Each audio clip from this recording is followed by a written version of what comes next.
안녕하세요. 경기도에 살고 있는 30대 여자입니다. 다들 그러하듯 저 역시 이혼이란 제 인생에 절대 없을 거라 생각했습니다. 주변에 이혼한 사람이 거의 없을 뿐더러 이혼 같은 건 생각지도 못할 만큼 안목과 결정에 자신감이 있었으니까요. 하지만 속이고자 마음먹은 사람에게 당해낼 재간은 없었고 결국은 이혼까지 하게 되었습니다. 그러면 어떻게 이혼까지 하게 되었는지 지금부터 이야기해 드릴 테니 끝까지 함께 해주세요. 남편과의 첫 만남은 맞선이나 소개팅 같은 평범한 만남은 아니었어요. 처음 만나게 된 건 자주 다니던 내과에서였는데 남편은 거기서 일하던 페이 닥터였어요. 환절기엔 비염을, 겨울엔 감기, 여름엔 냉방병을 달고 살다 보니 자연스럽게 내과에 가는 일이 많았고 어느 날부터 남편에게 연락이 오더라고요. 안녕하세요. 이러면 안 되는 것 아는데 제가 정말 이렇게까지 하지 않으면 너무 후회할 것 같아서 염치 불구하고 연락드렸어요. 다름이 아니라 너무 마음에 들어서 그러는데 밖에서 따로 차라도 한잔하면 안 될까요? 갑작스럽게 이런 연락드려서 죄송합니다. 너무 마음에 들어 염치 불구하고 했다는 연락, 그 연락이 너무나도 특별하게 느껴지더라고요. 이런 연락을 받게 된 저 역시 이걸 놓치면 후회할 것 같았고요. 그렇게 남편을 밖에서 따로 보게 되었고 그 만남을 시작으로 사적으로 만나는 사이가 되었죠. 자라는 내내 부족함 없이 자란 저와는 달리 남편은 힘들게 자란 듯 하더군요. 시골에 계시는 부모님, 그런 부모님의 뒷바라지로 힘들게 된 의사, 그런 남편이 학자금 대출을 다 갚고 이제서라도 부모님께 도움이 될 수 있어 참 기쁘다며 웃어 보이던 모습이 못낼 기억에 남았죠. 집안 차이는 컸지만 남편의 그 수더분하고 성실한 모습이 참 좋았습니다. 비록 지금은 가진 것이 없어 조금 힘이 들지라도 언젠가는 저 성실함으로 누구보다 앞선 생활을 할 수 있을 거란 확신이 있기도 했죠. 아니, 앞설 필요도 없이 저렇게만 살아준다면 제자리 걸음을 하더라도 한평생 믿고 살아도 되겠다 싶었어요. 이런 남편에 대한 확신에 결혼까지 마음먹게 되었고 제가 결혼 이야기를 꺼내자 남편은 처음엔 꺼려하더라고요. 이유는 집안 차이 때문이었어요. 아무래도 난 결혼은 시기상조인 것 같아. 어? 왜? 우리 나이도 있고 1년 넘게 만났으면 연애도 적당히 한 것 같은데 왜 시기상조라고 생각해? 잘 알잖아, 우리 집. 자기 집이랑 차이 크게 나는 거. 거기에다 나 아직 결혼할 준비도 안 돼 있어. 아니, 안 된 거 정도가 아니라 아예 아무것도 없어. 나는 이런데 자기는 뭐든 다 완벽하게 준비되어 있잖아. 괜히 나 같은 놈한테 시집와서 자기 고생하는 거 싫어. 별 걱정을 다 한다. 나 자기한테 시집가도 고생 안 하고 살 자신 있어. 그러니까 결혼까지 생각하는 거 아니겠어? 지금은 자기가 힘든 시간을 보내고 있을지는 몰라도 난 자기가 지금처럼 성실하고 욕심 없이만 살아가면 머지않아 빚 볼 날이 올 거라고 믿어. 그러니까 그 빚 함께 보자. 나도 자기가 빛나는 순간에 함께하고 싶어. 가족으로 말이야. 결혼을 꺼리는 남편의 모습에 더 확신했던 것 같아요. 혹시라도 딴 마음이 있는 사람이라면 어떻게 해서든 저와 결혼하려고 온갖 수를 다 썼을 텐데 남편은 그러지 않았으니까요. 그래서 남편을 여러 차례 설득했고 결혼까지 하게 되었죠. 결혼을 하고 나니 더 행복하더라고요. 무엇보다 시댁 식구들이 참 좋았어요. 시부모님들은 말 그대로 사람 좋다는 말이 절로 나오는 사람들이었는데 특히 시모는 싫은 소리 한 번 하지 못하는 사람이었고 저만 보면 우리 딸이라고 하며 챙겨주기 바빴습니다. 그것이 전부 정해진 각본에 짜여진 연기라는 것을 알게 된 건 결혼하고 난 후 정확히 1년이 지난 시점이었어요. 언제부턴가 남편이 개원 이야기를 꺼내기 시작하더라고요. 동기 중에 민철이 알지? 걔도 개원을 했다네. 그래서 하는 말인데 나도 이번엔 하고 싶어. 나도 당신 심정 이해하지. 그런데 여보, 우리 아직 개원은 무리야. 대출도 많이 받아야 할 테고 그러면 생활이 얼마나 부담스럽겠어. 그렇게까지 무리하면서 개헌하는 거 나는 반대야.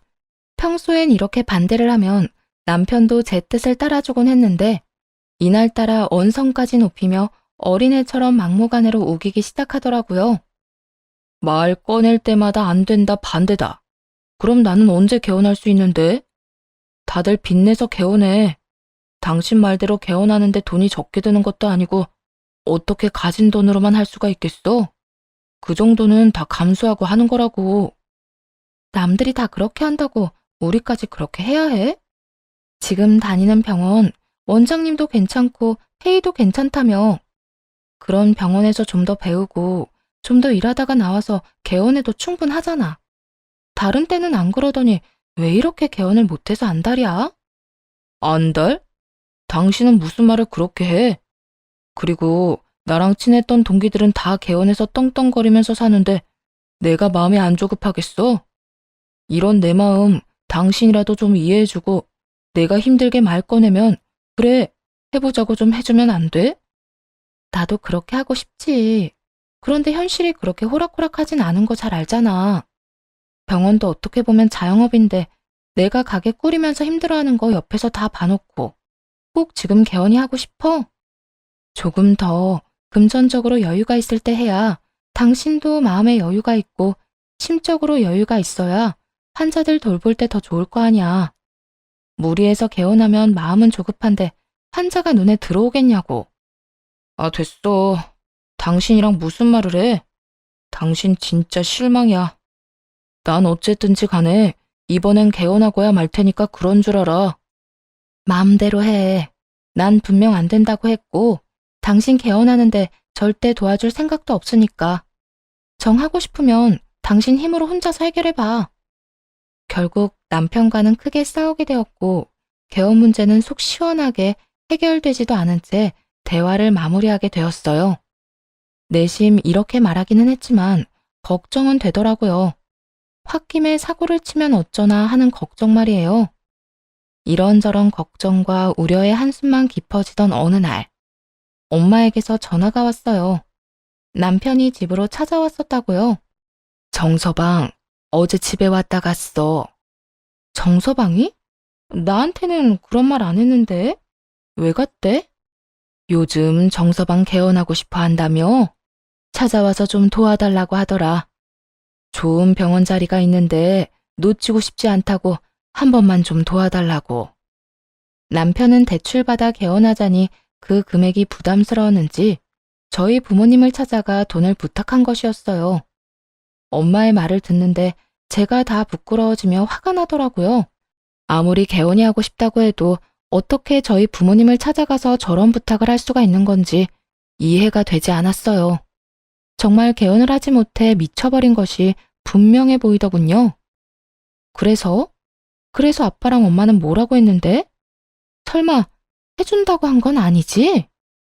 조금 생각해보자고 하고 보냈어. 그런데 정서방 진짜 개원이 하고 싶긴 한가 보더라. 무릎까지 꿇고 앉아서 한참 설명하고 부탁하고 갔어. 그건 간절한 게 아니라 제정신이 아닌 거지. 거기가 어디라고 찾아가서 돈을 내놓으래? 내가 그렇게 안 된다고 했는데. 어쨌든 엄마, 절대 안 돼. 해주지 마.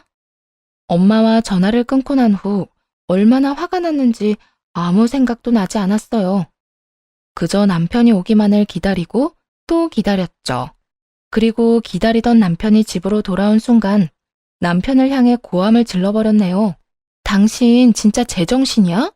우리 부모님한테 맡겨놓은 돈이 있는 것도 아니고 어떻게 거기까지 찾아가서 그딴 말을 해?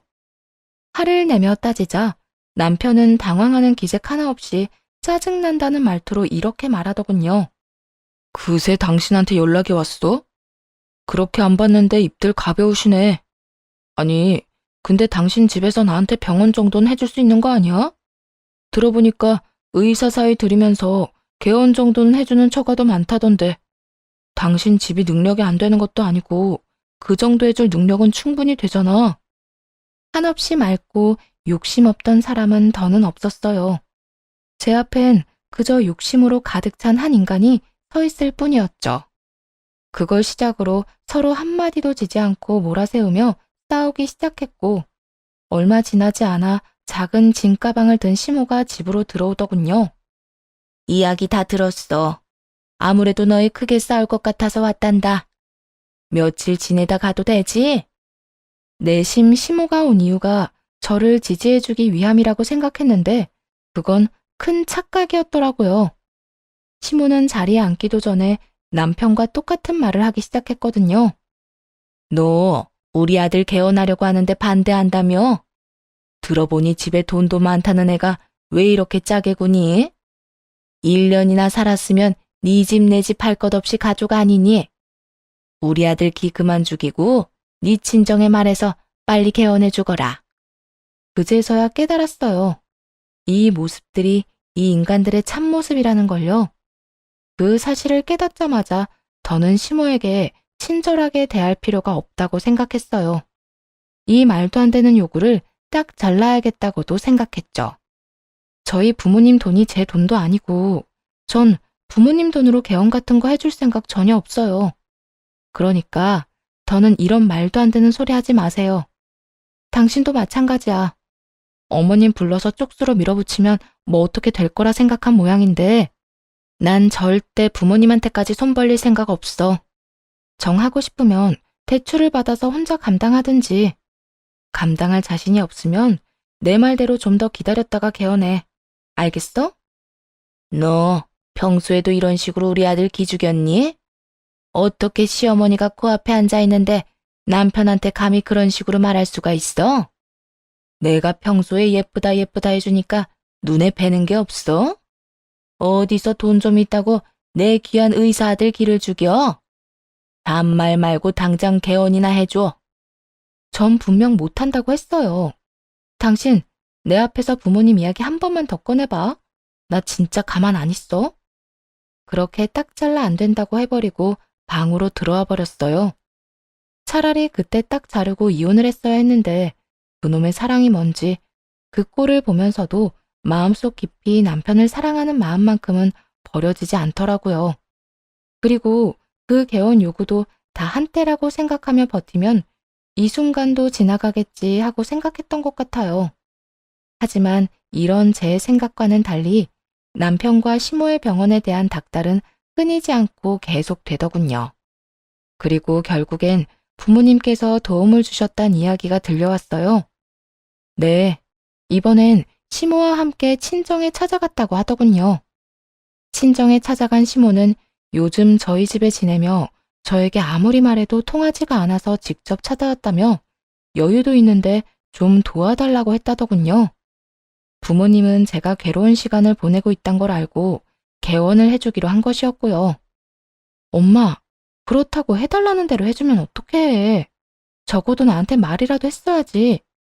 죽을 때 돈 싸가지고 가는 것도 아니라고 생각하니까 그렇게 큰 돈도 아니었어.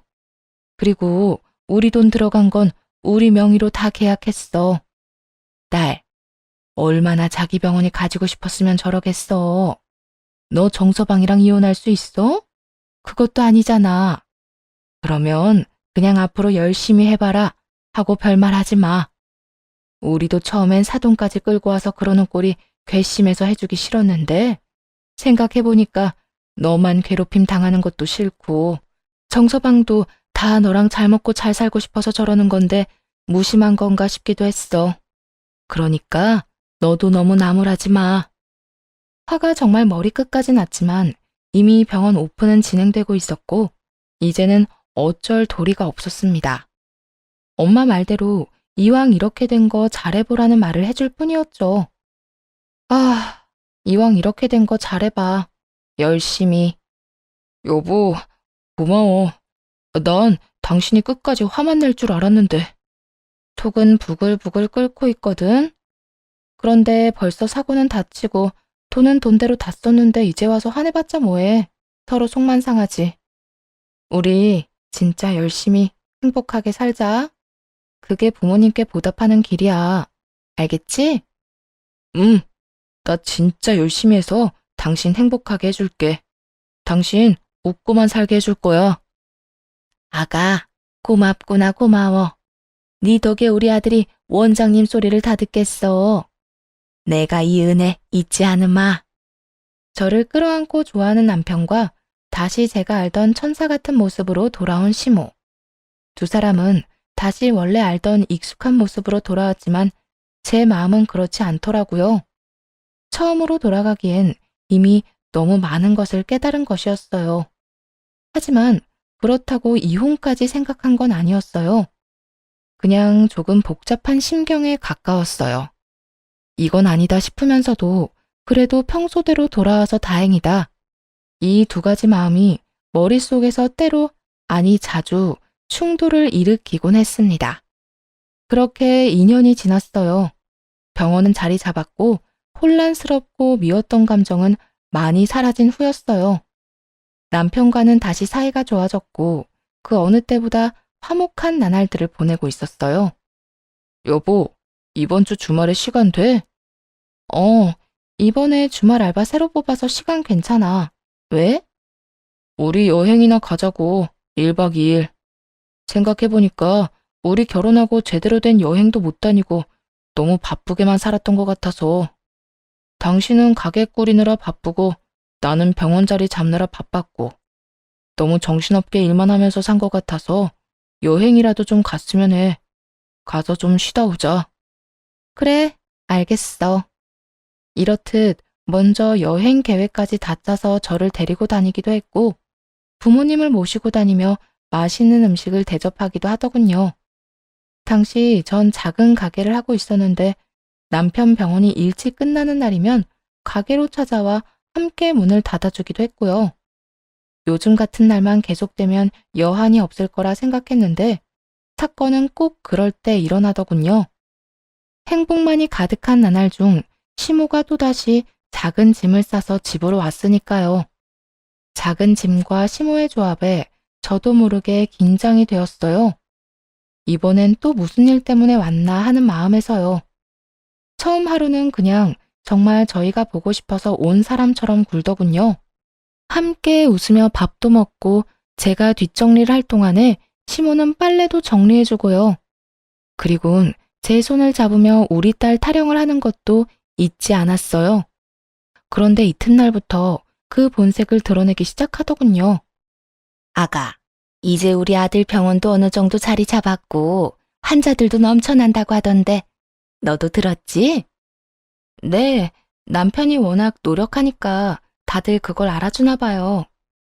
그래서 말인데 슬슬 병원 확장 좀 해야 하지 않겠니? 이건 또 무슨 소리인가 싶더라고요. 이제 겨우 자리를 잡았는데 갑자기 확장이라뇨? 확장 가능한 옆 상가가 비어진 것도 아니었고 비어있다고 한들 그 비용도 만만치 않을 텐데 말이죠. 이제 좀 괜찮다 싶은 것이지 돈을 꽤 모은 것도 아니었던 터라 시모의 제안은 더욱더 황당함 그 자체였네요. 어머님, 이제 막 자리 잡았는데 확장은 무슨 확장이에요. 확장하려면 더 큰 곳이 필요하다는 뜻인데 그러면 병원으로 옮겨야 한다고요. 요즘 사람들 아무리 진료만 잘 보면 찾아온다고 하지만 지금은 아니에요. 또 시작이니? 네? 또 무조건 안 된다고 하는 그 병 시작이냐고.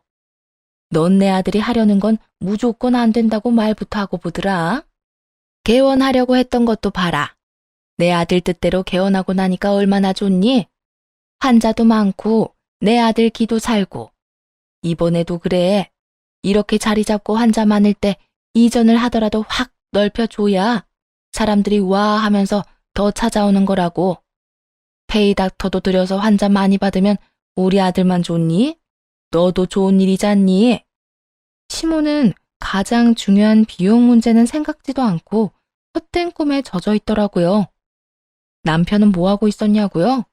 말하면 입 아프지 않겠어요? 당연히 시모 말이 다 맞다고 맞장구나 치고 있었습니다. 엄마 말이 다 맞아, 여보. 요즘엔 대기가 기니까 그냥 돌아가는 환자들도 있다니까. 진료실은 하나인데 다른 의사를 들일 수도 없고 이럴 때 이전 확장 딱 해주면 환자가 얼마나 많았으면 병원을 옮겨가면서까지 확장을 하나. 다들 이렇게 생각할 거라고. 여보, 지금 병원 자리 좋다며. 주변에 내과도 없고 아파트 단지도 많아서 딱이라고 우겨서 개원한 병원이 거기야. 그런데 다른 곳으로 옮기면 그만큼 환자가 있을 것 같아?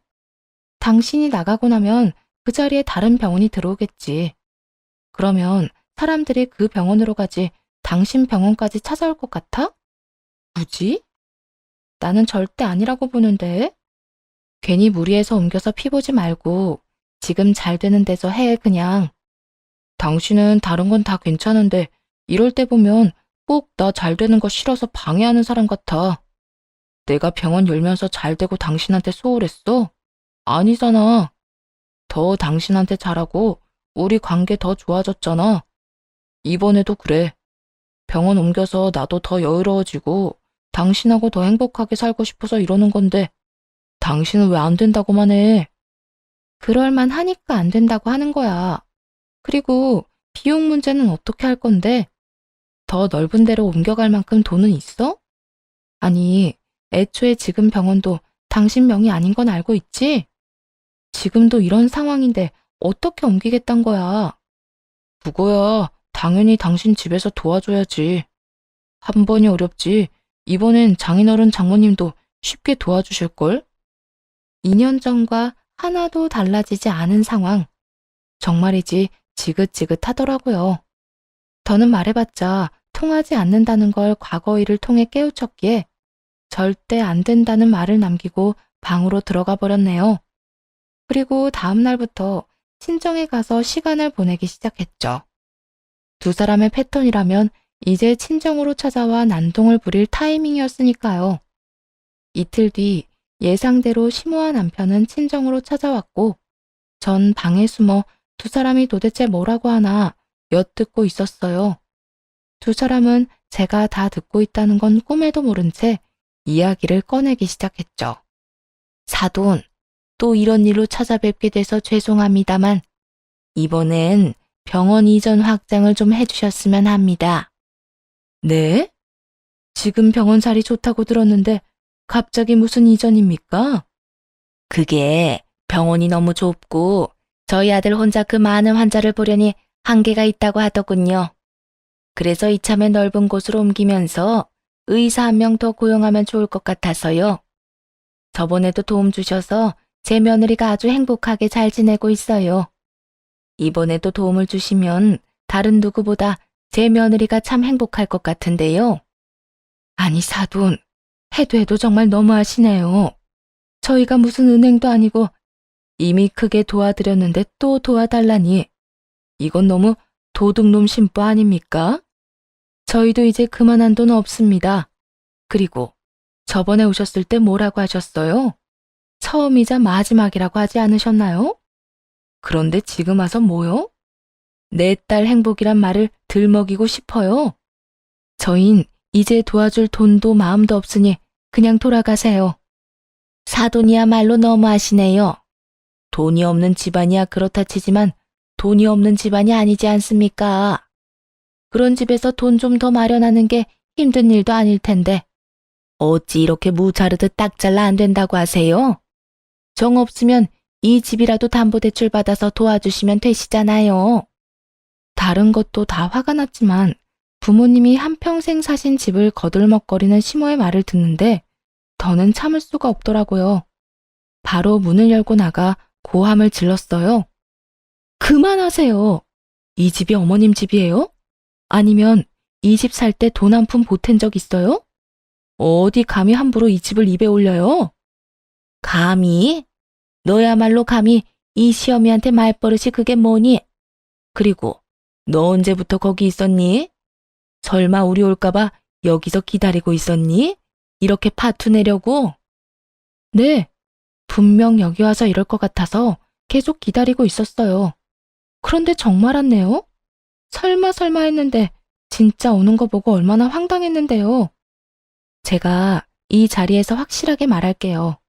더는 저희 부모님 주머니에서 돈 나오는 일 없어요. 그러니까 그런 줄 알고 돌아가세요. 당신 얼른 어머님 모시고 가. 가서 어머님 짐 가지고 집에 데려다 주고 와. 단호한 저의 태도에 이번엔 남편이 나서더군요. 여보, 그러지 말고 한 번만 더 도와줘. 응? 당신이 허락하면 장인어른 장모님도 도와주실 거 아니야. 내 말 못 들었어? 안 된다고 했지? 왜 안 되는데? 나 정말 잘할 자신 있다니까. 안 되는 이유는 충분히 많이 설명했어. 더는 말할 힘도 없으니까 잘 떠올려 봐. 한 번만 더 여기 찾아와서 이상한 말 하잖아? 그러면 나 당신이랑 이혼할 거니까 그런 줄 알아. 여보. 그래. 내가 당신 여보라고. 그 여보 소리 계속하고 싶으면 그 헛된 꿈 버려. 어머님 데리고 나가라는 말 못 들었어? 당장 나가. 그렇게 이혼까지 입에 올리며 남편에게 당장 나가라고 했고, 남편은 그제야 제 화를 체감했는지 허겁지겁 시모를 데리고 나가더군요. 두 사람이 나가고 난 후 부모님께 얼마나 죄송한지 눈물이 다 나더라고요. 이런 꼴이나 보이려고 그 큰 도움을 받은 것이 아니었는데 하는 생각에 말이에요. 아빠, 엄마, 미안해. 내가 진짜 면목이 없다. 잘 사는 모습 보여줘도 모자랄 판국에 매번 이런 모습이나 보이고. 딸, 우리는 괜찮아. 우리는 도리어 네가 속 시원하게 할 말 다 하고 사는 것 같아서 안심되던데. 한편으론 통쾌하기도 하고 말이야. 그래, 엄마 말이 맞다.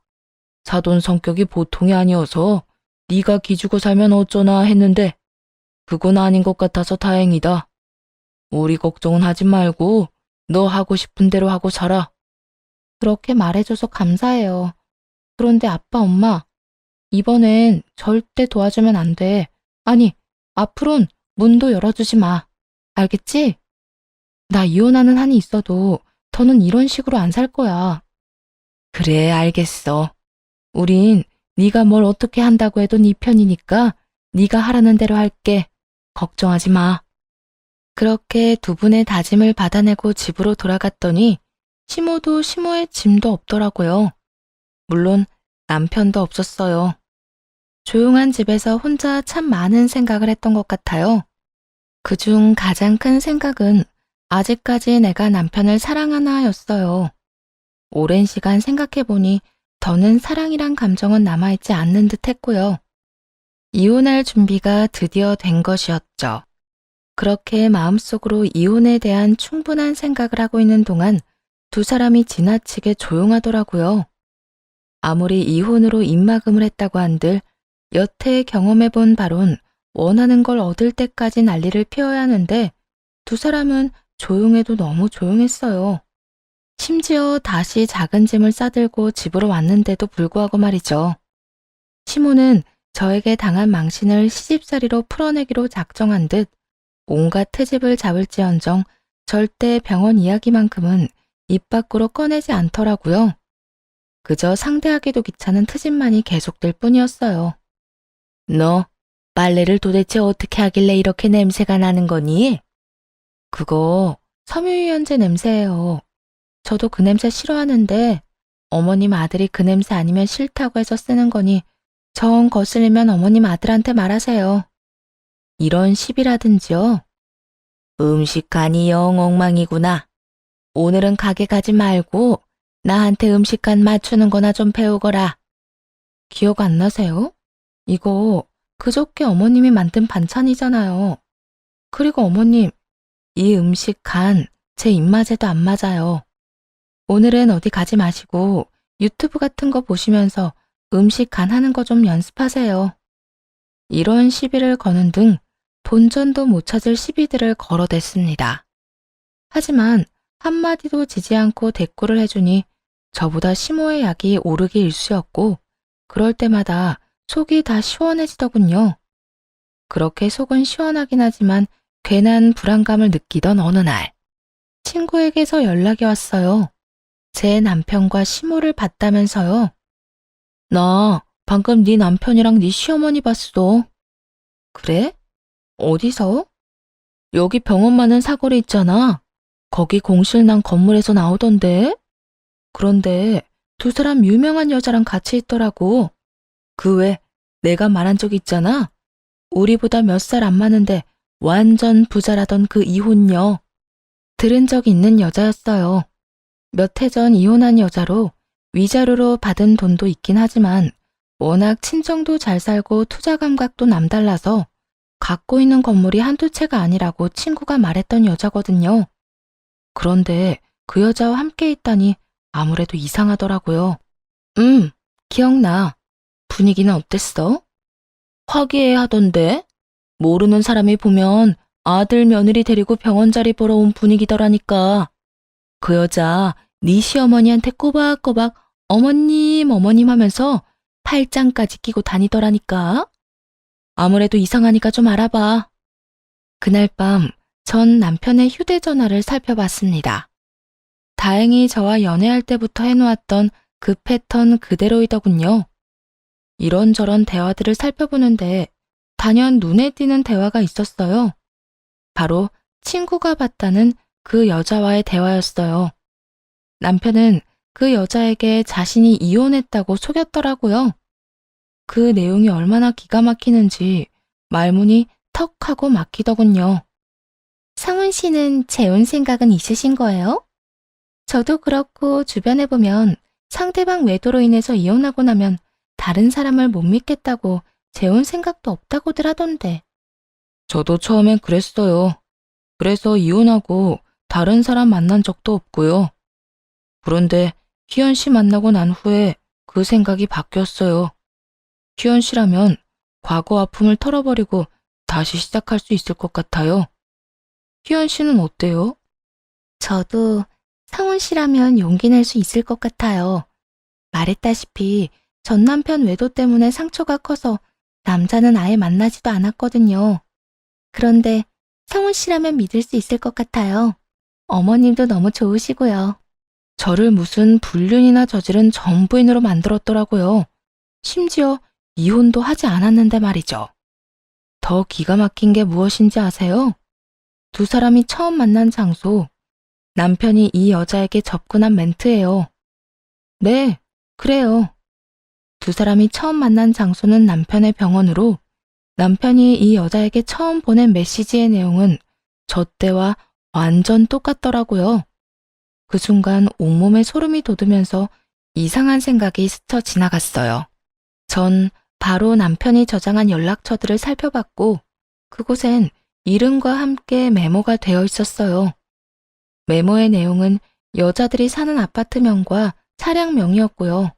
환자 정보를 통해 알아낸 주소로 좋은 아파트를 골라낸 후 연락을 해 만난 여자들의 차량을 기억하기 쉽게끔 연락처 저장하는 곳에 따로 메모해 둔 것이었죠. 저 역시 그런 여자 중 하나였고 말이에요. 당시 부모님 집에 살던 제가 남편에게 걸린 것이고 실제로 만난 여자 중에 제가 남편의 기준에 제일 적합했던 것이었습니다. 그래서 제 앞에서는 욕심이란 전혀 없고 수더분한 모습으로 일관하며 이렇게 결혼까지 한 것이었죠. 그런데 막상 결혼하고 나니 제가 남편의 뜻대로 남편에게 투자를 해주지 않았고 매번 뭔가 하려고 할 때마다 시비를 걸고 나서니 딴 여자를 찾아 헤맸던 것이었고요. 그렇게 해서 걸린 사람이 이 여자였고 말이죠. 아무래도 더 큰 계획이 있는 것 같아 다시 두 사람의 대화를 살펴보았어요. 아니나 다를까 병원 이야기가 오가고 있더라고요. 상훈 씨, 오늘 보고 온 병원 자리는 어때요? 평수도 적당하고 위치적으로도 딱인 것 같던데. 어머니도 거기가 제일 좋다고 하시긴 했는데 아무래도 다 마음에 드니 가격이 좀 부담스럽긴 하더라고요. 지금 있는 병원 처분해도 많이 모자라서요. 돈은 걱정하지 말아요. 어차피 우리 결혼하면 그 돈이 그 돈인데 투자한다고 생각하죠 뭐. 부부 사이에 돈 떼먹을 것도 아니잖아요. 정말이요? 하지만 너무 큰 금액인데 너무 염치가 없어서요. 그렇게 말하면 나 섭섭해요. 성훈 씨 병원 정리되는 대로 나한테 갚아주고 그 뒤론 병원 수익에서 이자까지 챙겨서 다 가지고 갈 거니까 그런 말 하지 말고 병원만 생각해요. 고마워요 정말. 내가 앞으로 정말 잘할게요. 후회하지 않게.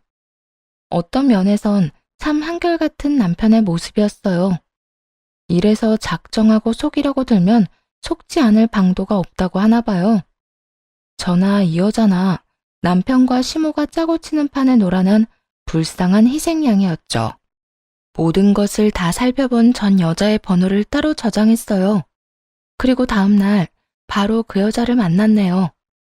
처음에는 제 말을 믿지 못하던 여자도 보는 앞에서 남편과 통화를 하는 모습까지 보여주자 그제야 저를 믿더라고요. 그러니까 성훈 씨가 이혼한 게 아니라 지금 외도를 저지르고 있단 말이네요? 그것도 저랑? 네, 맞아요. 아직 그 남자 저랑 호적 정리는커녕 이혼 이야기도 나오지 않았어요. 병원 확정해달라길래 제가 이혼 이야기는 꺼낸 적이 있지만 서로 이혼에 대해서 진지하게 말해본 적은 없어요. 그 인간 엄마 지금 잘해주죠? 그런 천사 같은 사람이 또 없다 싶죠? 그거 다 연기하는 거예요. 병원 개원할 때도 그랬고 지금도 그렇고요.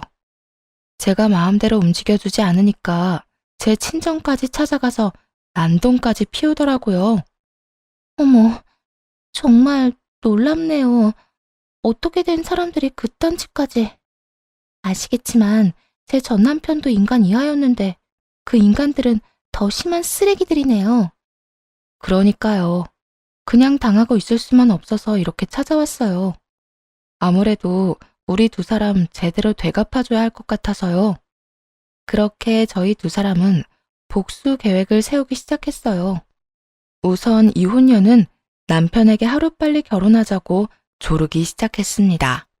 결혼만 하고 나면 병원 개원은 무조건 해주겠다는 남편으로선 물 수밖에 없는 미끼를 던지면서요.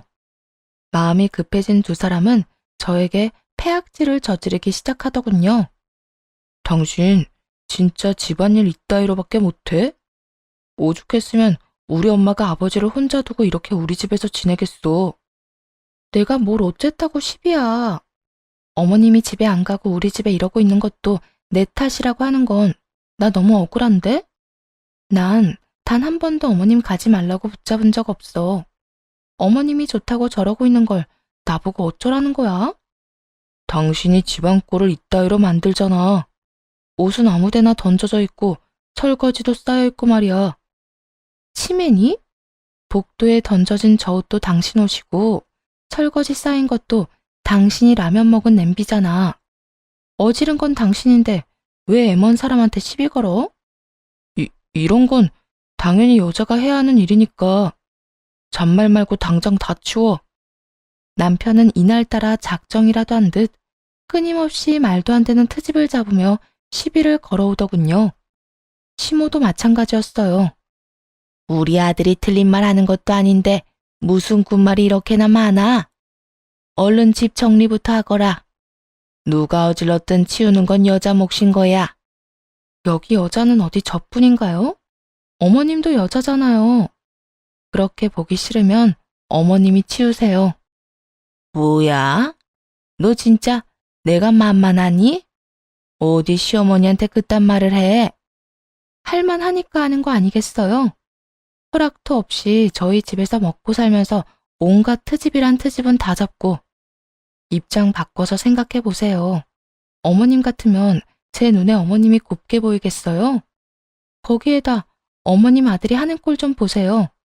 당장 이 집에서 두 사람 내쫓지 않는 것만 해도 다행이라고 생각하세요. 뭐야? 이젠 아주 집까진 유세까지 부리는구나. 내가 이딴 꼴이나 보려고 이날 이때껏 살았어. 이딴 꼴까지 보기 싫으면 아버님이 기다리고 있는 어머님 집으로 가세요. 그러면 다 해결되는데 무슨 부귀영화를 누리겠다고 여기서 이러고 계세요? 시모는 뒷덜미를 잡고 넘어가기 직전이었고 남편은 크게 화를 내기 시작했어요. 겉으론 기분 나쁜 척을 했지만 분위기를 극한까지 몰고 가는 두 사람을 보며 속으론 오늘이구나 하는 생각으로 신나게 그 장단에 맞춰주었죠. 당신 진짜 미쳤어? 엄마한테 그게 무슨 말버릇이야? 당장 사과해. 당장 우리 엄마한테 잘못했다고 싹싹 빌란 말이야. 내가 왜? 난 잘못한 거 없는데? 당신도 처음부터 다 지켜봤으니까 알 거 아니야. 시비는 내가 아니라 어머님이 먼저 걸었어. 그러니까 내가 사과해야 할 이유 따윈 없다고. 뭐? 당신 말 다 했어? 아, 난 당신 같은 여자랑 더는 못 살겠다. 우리 이혼하자, 당장. 뭐? 지금 뭐라고 했어? 이혼? 당신 후회 안 해? 후회는 무슨? 절대 후회 같은 거 안 하니까 당장 이혼해. 그래, 좋아. 하자, 이혼. 단, 당신은 나와 이혼하는 그 순간 결혼하던 그때처럼 몸만 나가야 할 거야. 집은 물론이고 병원까지 손끝 하나 건드리지 말고 몸만 딱 나가. 어차피 병원 명의도 부모님께 물려받아 제 명의라 내쫓을 수 있지만 하루라도 빨리 그리고 조용하게 해결하고 싶었기에 이런 작전을 세운 것이었어요. 남편은 저희의 작전에 완벽하게 걸려들었고 이 제안에 한치의 망설임도 없이 알겠다고 하더군요. 그까짓 병원 당신 다 해. 난 이제 미련도 필요도 없으니까. 그러면 합의 이혼하는 거지? 아참, 위자료도 내놓고 가. 당신이랑 당신 엄마랑 나한테 한 짓이 있는데 위자료 안 주면 나 억울해서 이혼 못하지. 뭐? 위자료? 꼭 그 푼돈까지 받아내야겠어? 당신 돈 많은가 보다. 적어도 몇천 원 될 텐데 그 돈을 푼돈이라고 하는 걸 보니 말이야. 개혼하고 돈을 많이 번 거야? 아니면 돈 많은 여자라도 생긴 거야? 무슨 소리 하는 거야? 헛소리 하지 말고 이혼이나 해. 그까지 위자료 원하는 대로 줄 테니까. 정곡이 정확하게 찔린 남편은 위자료까지 약속하더군요. 결국 전 남편은 대출을 내어 마련한 위자료를 제게 줬고 그렇게 깔끔하게 합의 이혼을 하게 되었습니다. 저희의 계획은 성공적으로 이루어진 것이었죠. 그리고 대망의 마지막 마무리가 남았고요. 그건 바로 둘이 함께 전 남편을 만나러 가는 것이었어요. 그날은 피날레의 날답게 전 남편이 침 흘렸던 상가를 계약하던 날이었는데 약속 장소에 도착하니 잔뜩 들뜬 전 시모도 함께 있더라고요. 전 시모와 마찬가지로 전 남편 역시 한껏 들뜬 모습이었는데 저희가 함께 있는 모습을 발견하곤 얼굴이 타색이 되어 가더군요. 두 사람이 어떻게 같이 여길 오는 거야? 휘연 씨, 어떻게 된 일이에요? 보면 몰라? 나 당신 휘연 씨랑 아는 사이야. 정확히는 당신 때문에 아는 사이지. 당신이 나랑 이혼도 안 했으면서 이혼남이라고 속이고 다닐 때 내가 휘연 씨 만나서 모든 사실을 다 알려줬거든. 사실 난 바람 피운 적도 없고 우리가 이혼한 적도 없다. 내 남편이 당신을 불륜녀로 만들고 있다고 말이야. 전 남편은 마땅한 변명거리도 생각나지 않는지 눈만 껌뻑이며 저와 여자를 보고 있더라고요. 여자는 그런 전 남편의 모습이 더 화가 난다는 듯 전 남편에게 다가가 손을 올려붙였어요. 이 쓰레기 같은 인간아, 사람 마음 가지고 장난치니까 즐거웠어? 너 같은 인간은 분리수거도 안 돼, 알아? 너 앞으로 이 바닥에 얼씬도 하지 마라. 이 근처에서 얼굴 내밀고 다니잖아? 내가 진짜 가만 안 둬? 이혼녀는 전 남편이 뭐라 말할 틈도 없이 자리를 떠버렸고 그런 여자의 뒤를 전 시모가 뒤따르더군요. 전 남편은 저를, 전 시모는 그 여자를 설득하기 위함이었어요. 이럴 거라 미리 예상하고 계획을 따로 세운 것도 아니었을 텐데 역할 분담 하나는 참 잘한다는 생각마저 들더군요. 전 남편은 자신이 맡은 역할에 충실하게 저에게 무릎을 꿇고 빌더라고요. 여보, 내가 다 잘못했어. 난 정말 이렇게까지 할 생각은 아니었는데 다 엄마가 시켜서 그랬어. 엄마가 다른 여자 만나서 더 큰 병원으로 옮기면 나한테 다 좋을 거라고 그래서 당신한테 섭섭하기도 하고 화나기도 하고 그래서 그랬던 거야. 내가 정말 미안해. 잘못했어. 나한테 빌긴 왜 빌어? 이미 우리 이혼한 거 다 잊었어? 나한테 이러고 빌 필요도 없어. 이미 이혼 도장 다 찍었고 서류상으로도 이혼했으니까. 여보, 우리 다시 시작하자. 내가 정말 잘할게. 나 못 믿겠으면 혼인신고 같은 거 다시 하지 않아도 돼. 그저 당신 옆에서 숨만 쉬고 살게 해줘. 응? 나 진짜 당신 옆에만 있게 해주면 다른 거 하나도 바라지 않을게. 그까지 병원도 필요 없다고. 얼마나 마음이 급했으면 그렇게 개원하지 못해 안달이던 병원도 필요 없다며 매달리더군요. 그렇게 저를 속여서 결혼까지 성공했으면 욕심이나 부리지 말고 달 데리고 살기나 하지 그랬나 어이가 없었네요. 괜한 욕심에 이 모양 이 꼴까지 된 것이 보기 좋더군요. 아, 나 다 알고 있어. 당신 나한테나 다른 여자한테나 계획적으로 접근한 거. 그렇게 접근했으면 적당히 욕심내고 잘 살지 그랬어. 그랬으면 적어도 원장 소리는 들으면서 살았을 텐데 말이야. 여보, 내가 진짜 잘못했어. 당신 말대로 나 계획적으로 접근했던 것도 맞고 과한 욕심 부린 것도 인정할게. 앞으로는 절대로 안 그래. 당신이 하라는 대로 하고 살 테니까 제발 나 좀 용서해주라. 용서? 내가 당신이 이렇게 빈다고 용서 같은 걸 할 거였으면 애초에 이런 일까지 벌이진 않았어. 난 당신 절대로 용서할 생각 없고 두 번 다시 당신 보고 싶지도 않아. 그러니까 구질구질하게 이러지 말고 앞으로 어떻게 살지 그 계획이나 세워. 또 다른 여자 속일 생각은 하지도 말고 말이야. 전 남편은 제 앞에서 눈물까지 흘리며 매달렸지만 그런 전 남편을 뿌리치고 나와버렸어요. 밖으로 나오니 그 어미의 그 아들이라고 시모도 그 여자 앞에 무릎을 꿇고 빌고 있더라고요. 기현아, 그러지 말고 다시 한 번만 생각해 주려무나. 우리 아들이 거짓말한 건 맞지만 정말 이혼하려고 했었어. 지금은 완전히 이혼했고 말이야. 그러니까 지금은 우리 아들 이혼난 맞단다. 이혼해서 서로 힘든 사이끼리 의지하면서 살며 서로서로 좋지 않니? 응? 전 의지할 사람 없어도 충분히 행복해요. 의지할 사람이 없으면 쫄딱 망하는 그쪽이랑 그쪽 아들과는 달리 말이죠. 그리고 제발 부탁인데 붙잡은 제 바지가랑이 좀 놔주실래요? 제가 아끼는 바지인데 그렇게 붙잡고 있으면 오염되어서 그냥 버려야 한다고요. 그래. 내가 미안하다. 내가 붙잡지 않을 테니 우리 아들 좀 용서해 주려무나. 제발 이 노인네가 이렇게 부탁하마. 그럴 생각 없다니까요. 아들도 구질구질하더니 그 엄마까지 왜 이렇게 구질구질하게 굴어? 어? 동생, 끝났어? 가자 이만.